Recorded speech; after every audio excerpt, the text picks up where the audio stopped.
Right welcome back to big TV digital exclusive big breaking news చూస్తున్నాం. చిలుకూరి బాలాజీ గుడిలో పూజారి దాడిపైన కూడా పోలీసులు విచారణ కొనసాగించారు. అయితే ఇదే నేపథ్యంలో ఇప్పటికే రామరాజ్యం వీర రాఘవరెడ్డిని అరెస్ట్ చేశారు పోలీసులు. మరి వీర రాఘవరెడ్డికి 14 రోజుల రిమాండ్ కూడా తరలించారు.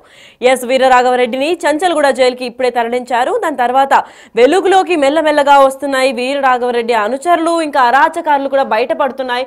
అసలు ఏముంది దీని వెనకాల, ఈ ఒక నల్లటి దుస్తులు వేసుకొని ఈయన ఏమేం చేస్తున్నాడు అనే ప్రతి ఒక్క పనిని కూడా ఆరా తీస్తున్నారు. అయితే ధర్మరక్షణ కోసం అంటూ రామరాజ్యం ఏర్పాటు చేస్తున్నా అని చెప్పి ఈ సంస్థకు ప్రత్యేక హక్కులు ఉన్నాయంటూ ప్రచారం చేశాడు. మండలాల్లో మరియు జిల్లాల్లో వారీగా అందరికీ రామరాజ్యం పాలకులు పేరిట అందరికీ ప్రైవేట్ సైన్యంగా సిబ్బంది చేసి ఆ ప్రైవేట్ సైన్యం అందరిపైన దాడికి పాల్పడుతున్నాడు ఈయన.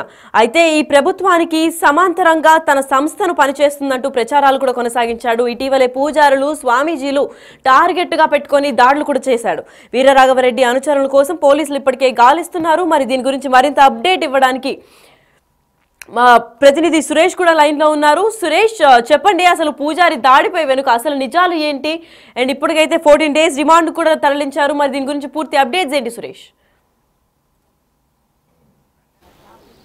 రంగరాజన్ పైన దాడి చేసినటువంటి వీరరాఘవరెడ్డిని పోలీసులు అరెస్ట్ చేసి రిమాండ్కి తరలించడం జరిగింది. ప్రస్తుతం ఆయన చెంచల్గూడ జైలుకి తరలించారు. అయితే ఆయన అనుచరుల కోసం పోలీసులు గాలిస్తున్నారు. శుక్రవారం రోజు ఈ ఘటన జరిగినప్పటికీ కూడా చిలుకూరు బాలాజీ గ్రామస్తులకు కూడా ఈ విషయం తెలియదు. టీవీలో వచ్చిన తర్వాతే రంగరాజన్ దగ్గరికి వెళ్ళి అసలు ఏం జరిగింది, గొడవకు గల కారణాలు ఏంటి, ఎందుకు దాడి చేశారనే వివరాలన్నీ కూడా ఆయనని అడిగి తెలుసుకొని పరామర్శిస్తున్నారు. భక్తులు కూడా పెద్ద ఎత్తున చిలుకూరు బాలాజీ టెంపుల్కి వస్తూ ఉంటారు. అసలు రంగరాజన్ పైన దాడి జరిగిన విషయం తెలుసుకొని ఆయనని పరామర్శించడానికి కూడా లోనికి వెళ్తున్నారు. అయితే మనం చిలుకూరు బాలాజీ టెంపుల్ వద్ద ఉన్నాము. ఇదే రూట్లో ఎవరైతే వీరరాఘవరెడ్డి ఆయన అనుచరులందరూ కూడా కలిసి వెనుక సైడ్ ఉండే రంగరాజన్ ఇంటి వైపుకి వెళ్ళి రంగరాజన్ని కలవాలని చెప్పేసి అక్కడికి లోపలికి వెళ్ళడం జరిగింది. ఆ తర్వాత భక్తుల్లాగా లోపల చొరబడిన తర్వాత రంగరాజన్ని ఒక్కసారిగా దాడి చేసి ఆ పైన ఆయనను కింద కూర్చోపెట్టి అనేక మాటలు అంటూ భయాందోళనకు గురి చేసి బెదిరించే ప్రయత్నం కూడా చేసినటువంటి వీడియోలన్నీ కూడా మనం నిన్న టెలికాస్ట్ చేసాము. అందులో చూసాం స్పష్టంగా. ఎందుకంటే ఆయన ఎప్పటి నుండో చిలుకూరు బాలాజీకి సంబంధించి ప్రధాన అర్చకులుగా కొనసాగుతున్నాడు. ఇక్కడ హుండీ కూడా ఏర్పాటు చేయకుండా భక్తులు ప్రదక్షిణ చేసి తమ కోరికలు కోరుకోవాలని చెప్పేసి కూడా హిందూకి సంబంధించిన ప్రచారం చేస్తూ వస్తున్నాడు. కానీ నిన్న ఏదైతే శుక్రవారం రోజు ఒక్కసారిగా రామరాజ్యం పేరుతోని వీరరాఘవరెడ్డి దాడి చేయడానికి గల కారణాలు ఏంటి, అసలు ఈ టెంపుల్ని ఎంచుకొని రంగరాజన్ని టార్గెట్ చేయడానికి కారణాలపైన కూడా పోలీసులు దర్యాప్తు చేసి ఈయన వెనకాల ఉన్న వారిని బయటికి తీయాలని చెప్పేసి కూడా భక్తులు, రంగరాజన్కి సంబంధించిన అభిమానులు కూడా కోరుతున్నారు. ఆ రోజు ఒకవేళ ఊర్లో ఉన్న వారికి విషయం తెలిస్తే ఈ ఊరు కూడా వారు దాటేవారు కాదని చెప్పేసి కూడా ఊర్లో ఉన్న ప్రజలందరూ కూడా అనుకుంటున్నారు. భక్తుల ముసుగులో వచ్చి రంగరాజన్ పై దాడి చేయడాన్ని తీవ్రంగా ఖండిస్తున్నామని చెప్పేసి కూడా వారందరూ చెప్తున్నారు. కాబట్టి ఉదయం నుంచే ఈరోజు, ఎందుకంటే నిన్న విషయం బయటికి వచ్చిన తర్వాత రంగరాజన్కి సంబంధించి దాడి జరిగింది. వీరరాఘవరెడ్డి రామరాజ్యం పేరుతో ఒక యూట్యూబ్ ఛానల్ని కూడా రన్ చేస్తున్నాడు. తనకి ప్రత్యేకమైన సైన్యం ఉంది. ఆ సైన్యాన్ని 2 తెలుగు రాష్ట్రాల్లో మోహరించి తనకు ప్రత్యేకమైన చట్టాలు ఉన్నాయి, న్యాయ వ్యవస్థను కూడా శాసించే వీలున్నటువంటి చట్టాలు తనకు ఉన్నాయని చెప్పేసి కూడా తాను ప్రచారం చేసుకుంటూ మొత్తం కొంతమంది యువకులను గ్యాదర్ చేసుకొని వారికి కౌన్సిలింగ్ ఇచ్చి ఈ తరహా దాడులకు పాల్పడుతున్నట్టుగా హిందూ సంఘాలు ఆగ్రహం వ్యక్తం చేస్తున్నాయి. వీరరాఘవరెడ్డి హిందూ సమాజం కోసం పాటుపడితే హిందువులనే టార్గెట్ చేసి హిందువులపై ఎలా దాడి చేశాడు, ఇలాంటి రంగరాజన్ లాంటి అర్చకుడిపై దాడి చేయడానికి గల కారణాలు ఏంటి, అసలు ఇతనికి సంబంధించి వీరరాఘవరెడ్డికి సంబంధించిన బ్యాక్గ్రౌండ్ పైన పూర్తిగా విచారణ జరపాలని చెప్పేసి కూడా హిందూ సంఘాలు డిమాండ్ చేస్తున్నాయి. నిన్న బజరంగ్ దళ్ తెలంగాణ కన్వీనర్ శ్రీరాములు కూడా డిమాండ్ చేయడం జరిగింది. ఆయన ఒక రౌడీలాగా కనబడుతున్నాడు. అతను రంగరాజన్ పై దాడి చేయడం, ఆయన అనుచరులను ఒక బ్లాక్ డ్రెస్ వేసుకొని ఒక రౌడీ షీటర్ల లాగా ఆలయంలోకి ప్రవేశించి అర్చకుడైనటువంటి రంగరాజన్ పైన దాడి చేయడాన్ని తీవ్రంగా ఖండిస్తున్నామని చెప్పేసి కూడా బజరంగ్ దళ్ వాళ్ళు చెప్పడం జరిగింది. అదేవిధంగా అర్చకుల సంఘ పంతులు కూడా రంగరాజన్ పై దాడిని తీవ్రంగా ఖండిస్తున్నాం. ఆయన హిందూ సమాజం కోసం, రామరాజ్యం కోసం తాను రంగరాజన్ తాపత్రయపడుతూ సమాజంలో మార్పు తీసుకొచ్చేందుకు కృషి చేస్తున్నటువంటి రంగరాజన్ పైనే ఇలా దాడికి పాల్పడ్డ వీరరాఘవరెడ్డి అసలు ఎవరు, వీరరాఘవరెడ్డి చిలుకూరు ఎందుకు వచ్చాడు, ఎందుకు దాడి చేశాడు అనుచరుల పైన పూర్తిగా దర్యాప్తు చేయాలి. మిగిలిన అనుచరులను కూడా అరెస్ట్ చేయాలని చెప్పేసి కూడా హిందూ సంఘాలు డిమాండ్ చేస్తున్నాయి. అయితే వీరరాఘవరెడ్డి ఇక్కడికి రావడం, తనకి ముందు సోషల్ మీడియాలో అనేక పోస్టులు పెట్టడం, తనకి సపరేట్గా సైన్యం ఏర్పాటు చేస్తున్నాను, గ్రామానికి ఒక యువకుని, హిందూ యువకుని అప్పచెప్పాలి, మేము రామరాజ్యం స్థాపించబోతున్నాం అని చెప్పేసి కూడా అనేక వీడియోలు చేసి అందులో తనకి ప్రత్యేకమైన చట్టాలు ఉన్నాయని చెప్పేసి కూడా న్యాయ వ్యవస్థని మేము శాసించడానికి బయలుదేరామని చెప్పేసి కొన్ని వీడియోలు కూడా చేయడం జరిగింది. కాబట్టి ఏదైతే వీరరాఘవరెడ్డికి సంబంధించిన పూర్తి బ్యాక్గ్రౌండ్ పైన విచారణ జరిపించాలని చెప్పేసి కూడా హిందూ సంఘాలు డిమాండ్ చేస్తున్నాయి. చిలుకూరు బాలాజీ టెంపుల్లో కూడా నిత్యం వందలాది మంది భక్తులు, వేలాది మంది భక్తులు ఇక్కడికి వచ్చి ప్రదక్షిణలు చేస్తూ ఉంటారు. మీరు ఎక్కడి నుండి వచ్చారు సార్? నేను కేతిరెడ్డిపల్లి మైనాబాద్ మండలం అండి. ఈ రంగరాజన్ పై దాడి జరిగింది, మీకు దీనిని నేను తీవ్రంగా ఖండిస్తున్నాను. ఒక హిందూ సమాజంపై దాడి జరిగినట్టు నేను భావిస్తున్నాను. అతనిపై కఠిన చర్యలు తీసుకోగలరని నేను మరీ మీడియా వారిని, ప్రజాప్రతినిధులను, రామభక్తులను, ఇక్కడున్న హిందూ సమాజాన్ని కోరుచున్నాను. అతను ఈ హిందూ సమాజం కోసం పాటుపడుతున్నటువంటి రంగరాజన్ని హిందూ రామరాజ్యం పేరుతోనే వీరరాఘవరెడ్డి దాడి చేశారు. దీన్ని ఎట్లా చూసారు అసలు ఆయన? అసలు అవన్నీ మేము ఖండిస్తున్నట్టు, ఏదో అతని వేరే ఉద్దేశంతో చేయొచ్చు, కానీ అతను ఏముందో తగిన విచారణ చేసి అతని మన నిజానిజాలు కక్కించాలని నేను కోరుచున్నాను. అతన్ని తీవ్రంగా కఠినంగా శిక్షించాలని కోరుచున్నాను ఒక హిందూవాదిగా. మీరు ఎప్పటి నుండి వస్తారు ఈ టెంపుల్కి? నేను 1988 నుంచి అండి. అప్పటి నుండి కూడా చూస్తున్నారు కదా రంగరాజన్ గారిని, మీరు ప్రధాన అర్చకులుగా ఉన్నారు, దినదినంగా అభివృద్ధి చేస్తున్నారు. ఎట్లా చూస్తారు అసలు ఆయనకు సంబంధించి? ఆయన వ్యక్తిగతంగా కానీ గుడి నిర్వహణలో కానీ చాలా అద్భుతంగా దీన్ని వెలుగులోకి తీసుకొచ్చింది. అతను ఈ దేవాలయాన్ని ఒక ఆదర్శంగా తీర్చిదిద్దింది. అతనికి చాలా ధన్యవాదాలు చెప్పబోతున్నాను అని నేను అతన్ని మాత్రము కఠినంగా శిక్షించాలని కోరుతున్నాను, వీరరాఘవరెడ్డిని. మీరు ఇదే టెంపుల్కి వస్తారమ్మా? ఎప్పటి నుండి వస్తారు? 18 years. ఎట్లా చూస్తారు పంతులు గారి మీద దాడి చేసి ఇంట్లోకి చొరబడి అని చెప్పి? కఠినంగా శిక్షించాలని కోరుచున్నాను. అయితే భక్తులు కూడా అదే కోరుతున్నారు. కానీ కొన్ని సంవత్సరాల నుండి మేము చిలుకూరు బాలాజీ టెంపుల్కి వస్తాము, ఏదైతే రంగరాజన్ వల్లనే ఈ టెంపుల్ అంతా కూడా అభివృద్ధి చెందిందని చెప్పేసి కూడా ఇక్కడికి వచ్చే భక్తులు చెప్తున్నారు. ఒక్కసారిగా దాడి జరిగిందని తెలుసుకొని షాక్కు గురయ్యాము, ఎవరైతే దాడికి పాల్పడ్డారో వారిని కఠినంగా శిక్షించాలని చెప్పేసి కూడా భక్తులు డిమాండ్ చేస్తున్నారు. అసలు రంగరాజన్ని టార్గెట్గా చేసుకొని ఎందుకు దాడి చేయాల్సి వచ్చింది, అసలు ఈ దాడి వెనకాల కుట్ర ఏమైనా ఉందా అనే దానిపై కూడా పూర్తిగా విచారించి బయటికి తీయాలని చెప్పేసి కూడా భక్తులు కోరుతున్నారు పూర్తిగా. ఎందుకంటే ఈ టెంపుల్లో అనేక రోజుల నుంచి కూడా చాలామంది భక్తులు నమ్మకంతో ఇక్కడికి వచ్చి ప్రదక్షిణలు చేస్తూ ఉంటారు. 101 ప్రదక్షిణలతో పాటు భక్తులందరూ కూడా తమ కోరిన కోరికలు ఇక్కడ తీరుతాయని చెప్పేసి కూడా సంవత్సరాల నుంచి ప్రచారంలో ఉంది. అందులో భాగంగానే భక్తులు పెద్ద ఎత్తున ఇక్కడికి వచ్చి ప్రచారం స్వామివారిని దర్శించుకొని వెళ్తుంటారు. అలాంటి రంగరాజన్ పైనే ఇక్కడ దాడికి పాల్పడ్డటువంటి ఎవరైతే వీరరాఘవరెడ్డి ఆయన అనుచరులు ఉన్నారో వారందరినీ కూడా కఠినంగా శిక్షించాలని చెప్పేసి కూడా ఇక్కడికి వచ్చిన భక్తులు కోరుతున్నారు. ఖచ్చితంగా వీరరాఘవరెడ్డి వెనకాల ఎవరున్నారు? ఎందుకంటే ఆయన హిందూ రామరాజ్యం పేరు చెప్తున్నారు, కానీ హిందూ సమాజం కోసం పాటుపడేటటువంటి గురువులను, స్వామీజీలపైనే అటాకులు చేస్తూ దాడులకు పాల్పడుతున్నటువంటి దృశ్యాలు మనకు కనబడుతున్నాయి. ఇతని గతంలో కూడా అనేక సార్లు ఇలాంటి ఘటనలు జరిగాయని చెప్పేసి కూడా అంటున్నారు. మీరు ఎప్పటి నుండి వస్తారమ్మా చిలుకూరు బాలాజీ టెంపుల్కి? 10 years నుంచి వస్తాం. రంగరాజన్ పైన కొంతమంది దాడి చేశారు, తెలియదండి. మేము రావడం ఫస్ట్ టైం. మా అమ్మాయి 10 years నుంచి వస్తాం. మీరు ఎప్పటి నుండి వస్తున్నారు? నేను 10 years నుంచి వస్తున్నాను, బట్ ఆ విషయాలు ఇంకా తెలియదు నాకు. అంటే మీరు రెగ్యులర్గా వస్తుంటారు కదా, రంగరాజు గారిని కూడా ఇక్కడ చూస్తుంటారు కదా ప్రదక్షిణలు చేసి? చూస్తుంటాను. నాకు ఇది కొత్తగా తెలిసింది, ఆ విషయం నాకు ముందు తెలియదు. అయితే అందరూ కూడా, ఎందుకంటే నిన్నటి వరకు ఈ దాడి గురించి ఎవరికి తెలియదు, మీడియాలో వచ్చిన తర్వాతే కొందరికి విషయం తెలిసిందని చెప్పేసి చెప్తున్నారు. కానీ శుక్రవారం రోజు ఈ దాడి జరిగింది. శుక్రవారం రోజు రంగరాజన్ పైన ఇంట్లోకి చొరబడి వీరరాఘవరెడ్డితో పాటు ఆయనకు సంబంధించిన అనుచరులు 20 మంది బ్లాక్ డ్రెస్ వేసుకొని కండవాలు ధరించి లోపలికి ఇంట్లోకి వెళ్ళి మొదట భక్తుల్లాగా మాట్లాడి ఆ తర్వాత ఒక్కసారిగా దాడికి పాల్పడ్డారని చెప్పేసి, ఆ దాడి తర్వాత రంగరాజన్ ఒక రూమ్లోకి తీసుకెళ్ళి కింద కూర్చోపెట్టి ఆ వీరరాఘవరెడ్డి కుర్చీలో కూర్చొని బెదిరింపులకు పాల్పడుతూ నువ్వు మారాలి, నువ్వు అర్చకునివే కాదు అంటూ కూడా ఆ వీడియోలో కూడా రికార్డు వాళ్ళే చేసి ఆ వీడియోని సోషల్ మీడియాలో పోస్ట్ చేయడం జరిగింది. కాబట్టి దీని వెనకాల ఏం జరిగిందనే దానిపైన పోలీసులు లోతైన దర్యాప్తు చేయాలని చెప్పేసి కూడా రంగరాజన్ డిమాండ్ చేస్తున్నాడు. అదేవిధంగా ఆయన అభిమానులు ఇక్కడ బాలాజీ టెంపుల్కి వచ్చే భక్తులు కూడా పెద్ద ఎత్తున డిమాండ్ చేస్తున్నారు. ఖచ్చితంగా దీనిపైన పూర్తి లోతైన దర్యాప్తు చేసి ఈ వీరరాఘవరెడ్డి ఎవరు, అసలు వీరరాఘవరెడ్డి రంగరాజన్ని ఎందుకు టార్గెట్ చేశాడు, అంత అవమానకరంగా, అంటే వయసులో కూడా రంగరాజన్ ఆ వీరరాఘవరెడ్డి కంటే పెద్ద అయినా కానీ ఇలా ప్రధాన అర్చకులు ఉన్నటువంటి రంగరాజన్ని టార్గెట్ చేయడానికి గల కారణాలపైన కూడా దర్యాప్తు చేసి లోతుగా విచారించాలని చెప్పేసి కూడా డిమాండ్ చేస్తున్నారు. గ్రామస్తులు కూడా ఇప్పుడు అలర్ట్ అయ్యారు.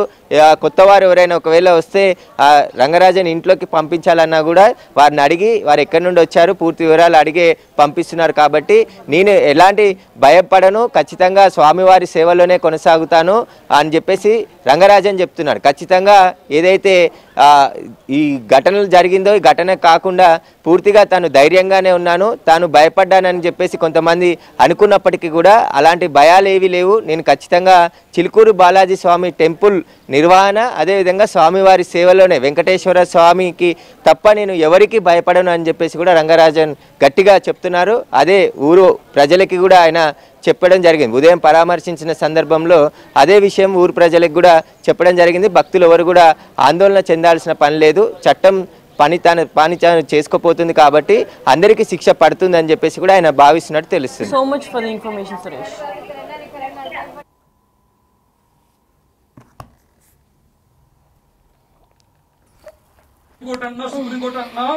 నీకు తెలియదా వాళ్ళకున్న ఇమ్యూనిటీ ఆర్టికల్ 124 సబ్-4 ఎవడైనా ఇప్పుడు దాకా ఏ ప్రధానమంత్రి అయినా ఇంపీచ్ చేయగలిగారా? 77 ఐపీసీ 197 సిఆర్పీసీ వాళ్ళ రక్షణ కవచాలు తెలియదా మీకు? భగవద్గీత 18వ అధ్యాయంలో 17వ శ్లోకం ఉన్న యస్య నాహంకృతో భావో బుద్ధిరేష నలిపితే హత్వాపి సహిమాన్ లోకాన్ని హంతి ప్రయోగించే అవకాశం మాకు లేదా?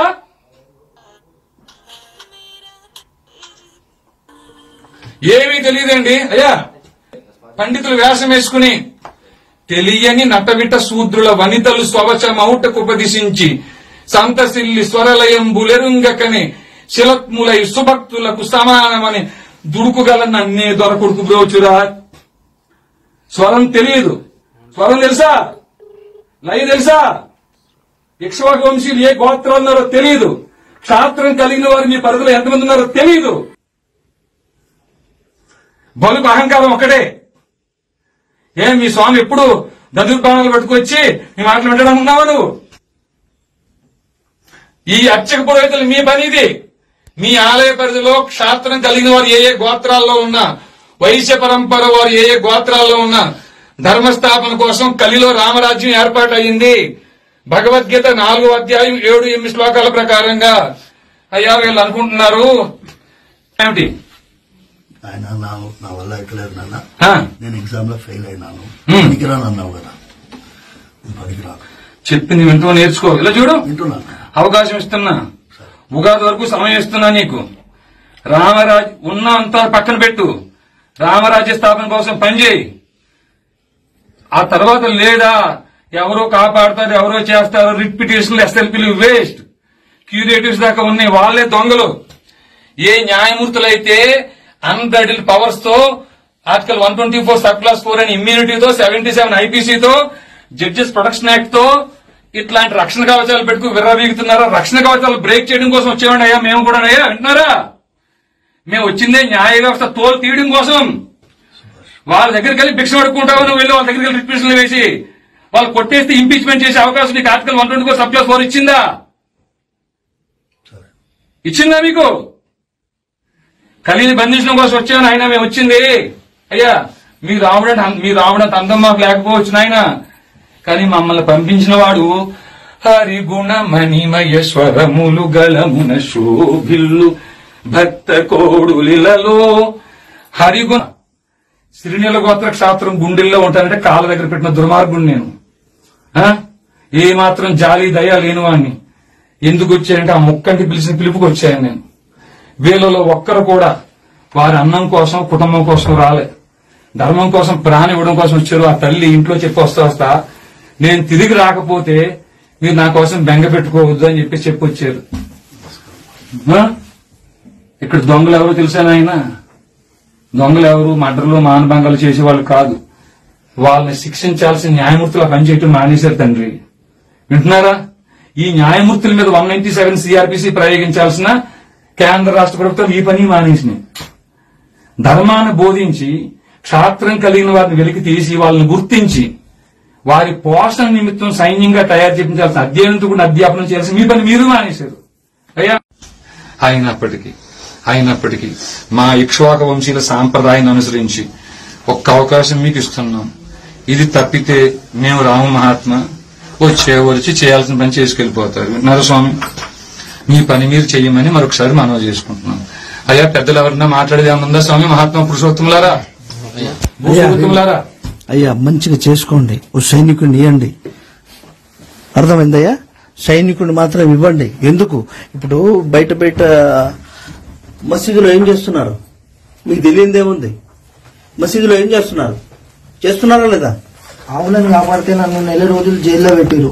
చెప్తున్నా హైకోర్టు అన్నా సుప్రీం. నువ్వు చెప్పాలి రాజ్యాంగం ఏం చెప్తుందో? కత్తిబడిలో చెప్పమంటుందా? ప్రెసిడెంట్, ఇవాళ రోజు governors and Raju Prakash shall not answerable to any courts. Governor, President. In the name of God, I take the oath. నాలాంటోడు భక్త చిక్కినోడు నీకు దొరికింది. ఇదే పని ఇవాళ రోజు శబరిమల జడ్జిమెంట్ లో ఈ దేశంలో శ్రీరాముడికి అధికారం లేదు అని ఒక జడ్జి చెప్పిండు. ఇదే పని. కూర్చోండి ఆయన, నువ్వు చెప్పాలి రాజ్యాంగం ఏం చెప్తుందో? ఎస్, అయితే ఇదే అంశంపై పూజారిపై చేసిన దాడి వెనకాల అసలు నిజాలు ఏంటి అని మా ప్రతినిధి శ్రావణి అందిస్తారు. శ్రావణి, చెప్పండి, అసలు పూజారి దాడిపై అసలు దీనికి గల కారణాలు ఏంటి? దీని వెనకాల ఉన్న నిజాలు ఏంటి? లక్ష్మి, మనం చూసుకున్నట్టయితే చిలుకూరు బాలాజీ టెంపుల్ అంటే ఎంతో ఫేమస్. ప్రతి ఒక్కరు కూడా ఇక్కడికి వచ్చి వారు కోరుకున్న కోరికలని ఇక్కడ చెప్పుకొని దాని తర్వాత నెరవేరిన తర్వాత ఇక్కడైతే ప్రదక్షిణలు చేస్తారు. మనకి చిలుకూరు బాలాజీలో ఉన్న రంగరాజన్ కూడా ప్రధాన అర్చకులుగా ఇక్కడైతే వ్యవహరిస్తున్నారు. అదేవిధంగా వారి తండ్రి, వారి కొడుకు కూడా అదే అర్చకుడి పొజిషన్లో ఇక్కడ నిత్యం పూజలు అందిస్తుంటారు స్వామివారికి. అయితే రీసెంట్గా శుక్రవారం రోజునైతే కొంతమంది ప్రైవేట్ ఆర్మీ వచ్చి అయితే ఇక్కడ రంగరాజన్ పై దాడి జరిపినట్లుగానైతే మనకి వార్తలు వస్తున్నాయి. అయినప్పటికీ కూడా ఇప్పటికీ వార్తలలో ఉన్న నిజాలు ఏంటి అని అంటే, ఒక వీర రాఘవరెడ్డి అనే ఒక వ్యక్తి 20 మందితో ఒక ప్రైవేట్ ఆర్మీని ఏర్పాటు చేసుకొని తను ఇక్ష్వాకు వంశానికి చెందినవాడు. ఇక్కడ గుళ్ళోకి వచ్చే ఇక్ష్వాకు వంశానికి చెందిన భక్తులు ఎవరైతే ఉంటారో వారిని ఒక ఆర్మీగా తయారు చేసి తనకు అప్పగించాలని. ఎందుకనంటే అతను ఒక సైన్యాన్ని తను తయారు చేసుకున్నాడు. ఆ సైన్యానికి రామరాజ్యం అనే ఒక పేరు కూడా పెట్టాడు. ఈ రామరాజ్యం అనే ఒక సంస్థనైతే ఆయన 2020లో అయితే దాన్ని మొదలు పెట్టాడు. అప్పటి నుంచి కూడా ప్రతి ఒక్క గుళ్ళని మన గుళ్ళో ఉన్న పంతులని టార్గెట్ చేసి అప్పటి నుంచి కూడా ఈ పంతుల పైన దాడికి ఒడిగడుతున్నాడు. ఈ దాడిలో అతను చెప్పేది ఏంటి అని అంటే, నాకు ఇక్ష్వాకు వంశానికి చెందిన ఆ గోత్రస్తులు ఎవరైతే ఉన్నారో వారిని నాకు ఒక ఆర్మీ లాగా తయారు చేసి అప్పగించాలి. అదేవిధంగా వారిని పోషించడానికి ఎవరైతే వైష్ణవ గోత్రాలు ఉన్నారో వారిని వాళ్ళకి పోషకులుగా ఉంచాలని చెప్పేసి రంగరాజన్ని అడగడం జరిగింది. దానికి ఆయన నిరాకరించడంతో ఆయన పైన భౌతికంగా కూడా దాడి చేశారు.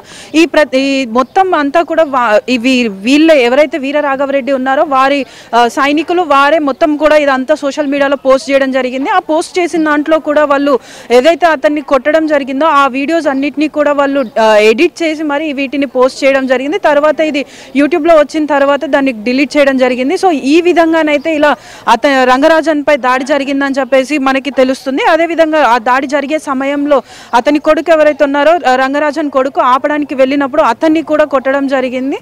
సో వీళ్ళు కంప్లీట్గా టెంపుల్స్ని టార్గెట్ చేసి ఈజీ మనీ కోసం ఒక సంస్థ పేరుని పెట్టుకొని వీళ్ళు ఇలాంటి దాడులకు ఒడిగడుతున్నారు. అసలు ఇక్కడ ఉన్న ప్రజలు ఏమంటున్నారు అన్నది మనం ఒకసారి అడిగి తెలుసుకుందాం. అమ్మ, ఇది ఇప్పుడు పంతులు గారి పైన అయితే దాడి జరిగిందని చెప్పేసి అని అంటున్నారు. అసలు మీకు తెలిసినంత వరకు ఇక్కడ టెంపుల్ గురించి మీకు ఎంత తెలియదు నాన్న? మేము బయట ఉంటుంది. శుక్రవారం నాడు పబ్లిక్ మస్తు వస్తారు, పూజలు అవుతాయి, పిల్లలు గనులకు ప్రసాదం ఇస్తారు, అన్నీ జరుగుతాయి, అన్నదానం చేస్తారు, అన్నీ నడుస్తాయి. మళ్ళీ వాళ్ళు వచ్చి లోపలికి తోలుకుపోయిన దాకా మాకు తెలియదు. మాకు ఇప్పుడు బయటనే ఇయ్యాలని తెలుస్తుంది. అంటే ఇన్ని రోజుల నుంచి మీరు ఎట్లా చూస్తుండే పంతులు గారు? మంచిగా అయ్యేపటికనే మేము బతున్నాం. ఇక్కడ అంతా వచ్చిన భక్తులను కూడా దూరం కొట్టకుండా అందరినీ దగ్గర గుంజి అందరికీ మంచిగా చేసి తోలిస్తాడు. కానీ ఎవరి దూరం కొట్టలేదు ఆయన. కానీ ఆయన అంత పూర్తి చేయాలని అంత ఖచ్చితంగా ఏమున్నది. అంటే ఇప్పుడు మీకు తెలిసింది కదమ్మా ఇవాళ ఇట్లా దాడి జరిగిందని, దానికి మీరు ఎలా స్పందిస్తారు? మేమందరం ఆయన తోటే పాట ఉండాలి. ఎందుకంటే మేము అన్నం తింటున్నాం, 10 రూపాయలు దేవుని పుణ్యాన ఆయన పుణ్యాన ఉండి మేము బతున్నాం. మేము సరిగ్గా ఉండాలి. ఆయన ఎటు విధంగా నడుస్తూ మేము కూడా వెనక నడవాలి. అది బాధ అనిపిస్తుంది అమ్మ. ఇవాళ మాకు దేవుడు అంటాడు రచించిండు. ఆయన చుట్టూ కూర్చున్న పెట్టుకొని ఒకరిని మొరగల మీద కూర్చున్న పెట్టుకుందా అంటే మాకెంత బాధ అవుతుంది. ఇన్నేళ్ళ సంది ఒక్కరు కూడా ఇట్లా ఆటంకం చేయలేదు. ఈ గుడికి ఇంత వరదాకా ఎవరు రాలేదు. అన్నీ పోరాడుకుంటూ వచ్చిండు ఆయన. పోరాడుకుంటా బీదలను సాధులను అంతా గుడ్డి గులాంని అంతా నడుపుకుంటూ వస్తున్నాడు. కానీ అంత పూర్తి పని చేసుకుంటూ వస్తున్నాడు. కానీ ఆయనను ఇంత పూర్తి పని చేయవద్దు. వచ్చిన వాడికి చాలా చికిత్స చేసేయాలి, అయిపోతుంది. సో చూస్తున్నారు కదా, ఇక్కడ ఉన్న వాళ్ళకి కూడా ఇన్ని రోజులు అయితే మాకు తెలియదు, ఇప్పుడు ఈ రోజే మేము తెలుసుకున్నాం. తెలిసినప్పటికీ కూడా మాకు చాలా బాధాకరంగా ఉంది అని చెప్పేసి చెప్తున్నారు. ఎవరైతే వ్యక్తి వీర రాఘవరెడ్డి ఎవరైతే ఉన్నారో ఆయన దాదాపుగా 20 మందితోటి తను ఒక సైన్యాన్ని తీసుకొని వచ్చి అయితే డైరెక్ట్ దాడి చేయడం జరిగింది. ఈ దాడిలో ఆయన అంటే ఇన్ని రోజులుగా ఒక గొప్ప పొజిషన్లో ఉన్న వ్యక్తిని ఇంత దారుణంగా ఇలా కొట్టి ఆయనని ఇలా హింసించడానికి గల కారణాలు ఏంటి? అసలు వాళ్ళు కేవలం డబ్బు కోసం మాత్రమే ఇక్కడికి వచ్చి పూజారిని తనకి హ్యాండ్ ఓవర్ చేయాలని చెప్పేసి చెప్పారు. ఇలా ఇన్ని సంవత్సరాల నుంచి ఇక్కడ చిలుకూరు బాలాజీలో ఇన్ని పూజలు జరుగుతున్నాయి, ఇన్ని ప్రసంగాలు చేశారు, కానీ ఏ ఒక్కరు కూడా ఇలా బిహేవ్ చేయలేదు. వాళ్ళు ఇలా వచ్చి చేయడం అనేది బాధాకరంగా ఉందని చెప్పేసి ఇక్కడ చెప్తున్నారు. అదేవిధంగా ఏ రోజైతే శుక్రవారం రోజు ఉదయం రాత్రి 2 గంటల వరకు వీళ్ళు కుంభమేళ వెళ్ళి రావడం జరిగింది. సో అప్పుడు వీళ్ళు వచ్చి కలిసినప్పుడు నేను ఇవాళ మాట్లాడలేను, నాకు ఇంకా వేరే పనులు కూడా ఉన్నాయి, నేను అలసిపోయి ఉన్నాను అని చెప్పినప్పటికీ కూడా అతను నాకే టైం ఇవ్వవా అని చెప్పేసి టేక్ హిమ్ ఇంటూ కస్టడీ అని చెప్పి అలా రౌండ్ అప్ చేసేసి మరి అతన్ని అయితే హింసించడం జరిగింది. సో మరిన్ని విషయాలు కూడా మనం ఇక్కడ ఉన్న వాళ్ళని అడిగి తెలుసుకుందాం. అమ్మ మీరు చెప్పండి, ప్రధాన అర్చకుల పైన దాడి జరిగిందని చెప్పేసి అంటున్నారు, మీకు ఈ విషయం తెలుసా? మాకైతే ఈ విషయం తెలియదు, ఈ రోజే తెలిసింది. మాకు అయ్యగారిని ఇట్లా చేసిరని కూడా తెలియదు. అసలు ఫస్ట్ తెలిసిన తర్వాత మీరు ఎలా ఫీల్ అవుతున్నారు? మాకైతే బాధ అనిపిస్తుంది, చాలా బాధ అనిపిస్తుంది. ఫస్ట్ టైం కూడా అనిపిస్తుంది. అంటే మేము ఇన్ని సంవత్సరాల నుంచి ఇక్కడ మా అయ్యగారు అయితే మాకు ఆయన మాకు ఆయన ఉంటూనే బతికినాం. మేము ఎంత గొడవలు వచ్చినా ఏది వచ్చినా ఆయన అన్ని తట్టుకున్నాడు. ఆయనకి ఇంత బాధ అయితే ఎప్పుడు రాలేదు. అంతని ఇప్పుడు ఆయనకు అట్లా అయిందంటే మాకే చాలా బాధ అవుతుంది. ఆయనకి ఎంత బాధ అవుతుంది. మేము బతికేదే ఇక్కడ, మాకు ఏది పొలము చేనులు ఏవి లేవు, ఏది దేవుని కాడకి ఇంత పూర్తి బతుకుతున్నాము. మా స్వామికి ఇట్లా అయిందంటే మాకే బాధ అనిపిస్తుంది. అంటే మీరు చూసినంత వరకు అయ్యగారు మీతో ఏ విధంగా ఉంటారు? అంటే మామూలుగా మంచిగానే ఉంటారు. కానీ ఎందుకన్నా ఇప్పుడు కాదు ఇక్కడ జరిగిన కాదు, మాకైతే భయం ఏం లేదు. అంటే పర్మిషన్ తీసుకుంటాం కదా, అట్లా మాట్లాడతారు అని భయపడతారు అంతే. ఇప్పటి వరకు అయితే మాకు తెలియదు. ఆ రోజు శుక్రవారం రోజు జరిగిందంటమ్మా, అంతే. సో చూస్తున్నారు కదా, ఇక్కడ అంటే ఎవరికి కూడా ఈ దాడి జరిగిందన్న విషయం అయితే ఎవరికి తెలియదు. ఇది తెలిసినప్పటి నుంచి మాకు కూడా బాధాకరంగానే ఉంది.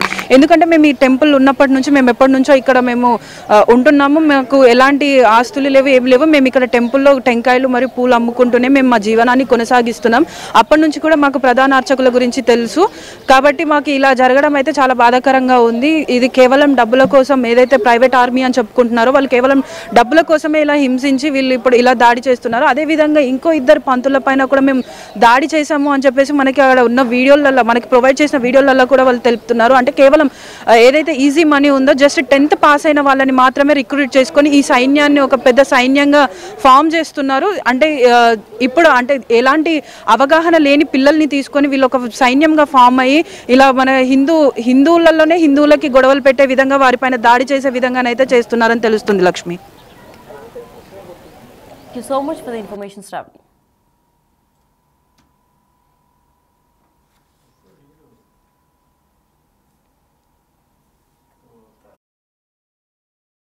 Not answerable to any courts.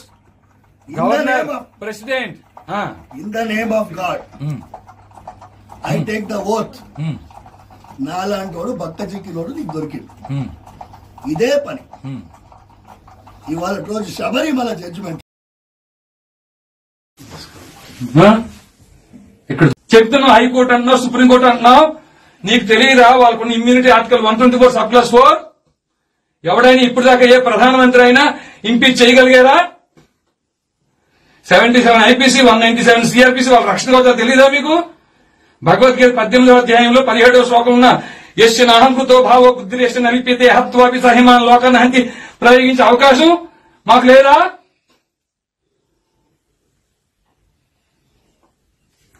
ఏమీ తెలియదండి అయ్యా.